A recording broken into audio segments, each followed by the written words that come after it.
जेवणी जीवन मित्रांना आपलं सगळं काही सांगावं लागतंय. तुला यासाठी बोलावलंय गावची आली यात्रा. माणसं असलं पाहिजे त्याच्या म्हणजे माणसाला आयुष्य वाटते. गावची आली यात्रा यात्रेसाठी आणायचा तमाशा. तमाशा आणायचा कोणता? माझ्या ध्यानात तो तमाशा आहे. तुम्हाला माहित नाही?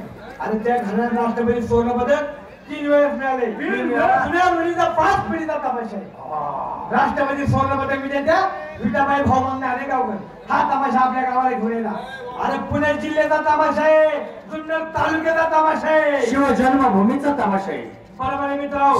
जिथं छत्रपती शिवाजी महाराजांचा जन्म झाला त्या तालुक्याचा तमाशा तोच तमाशा आपल्या गावाला घेऊन येला. मित्रांनो एवढा मोठा तमाशा आणायचा आपल्या गावाला आणि आपलं गाव छोटे. जर वर्गणी कमी पडली माझ्या गरीबाचा सल्ला आहे का ग्रामपंचायती ग्रामपंचायतीला करतो. नाही पाराव करू. एक काम करू तमाशा पैसा सगळ्यांना पडला सगळा खर्च मी करतो. जायचं